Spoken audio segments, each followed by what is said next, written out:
Good morning. I would like to take a few minutes of your time to share a cool story. I was recently talking to an old friend of mine, and he reminded me of this story he told me years previously, the last time I was in the promotions game. The Waterford lobster pot. It's going to be my way of telling this story. It's not going to be his or the person he heard it from, and that's kind of the beauty of a story. Every time it's told, it has its own spin. I was going to type it out, but then I remembered it's just not my media. This is my media. You'll find me passionately explaining 100 million things in a vlog that I'll be able to express properly, but writing it down, I'm not there yet, but I will be. And for now, I'd like to take a few moments of your time to tell you about the lobster pot. I've been telling this story to a few people outside of Waterford and realising it's not just a Waterford analogy, but it is a Waterford story, and I'd like to keep it that way because our city has so much power and is so beautiful to me, and it's why I do what I do. So the Waterford lobster pot. Once upon a time, many years ago, there was a shopkeeper on the quay, and he had a shop where everyone queued outside to get the freshest, most beautiful lobsters in town. But people always wondered why all these beautiful fresh lobsters that were worth so much money to this man, his livelihood in fact depended on them so strongly, why there was no cover on the lobster pot.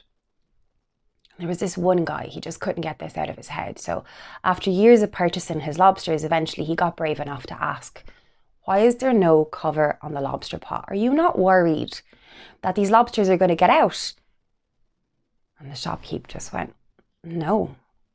Because the second a lobster tries to get out in Waterford, it's dragged back into the tank. And I'm finding that a lot with everyone.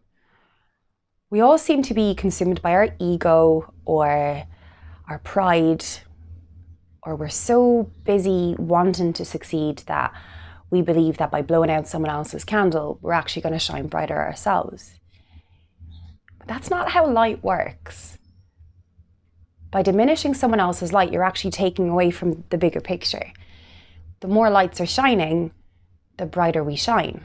That's how light works. That's how positivity works. That's how change works. So I'd like to ask us all to stop being in a lobster pot.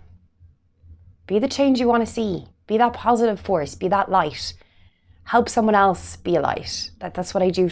That's what I do for a passion. I use my qualities combined with the qualities of someone who can actually perform or write poetry or make short films. Use my passion to hopefully make other people passionate about these artists. I don't blow out their candles to get success. I really would like us all to take a moment to consider what we could do if we all actively sought to help other people's light. Whether someone got up today and had a shower and that was their big thing for the day, that's massive to some people. Whether you wrote a poem, whether you wrote a new beautiful song and you were brave enough to share it with one of your closest friends. Whatever you did today, that's important, that's massive, and that's beautiful. And I'm not going to blow out your candle. Your success will lead to a collective success. If Waterford's doing well, we all get noticed, but we don't get noticed if we keep putting people's lights out. And I don't mean that in a punchy way, though it could have sounded quite punchy. But you guys get what I mean at this point. Don't be a lobster pot. Be the change.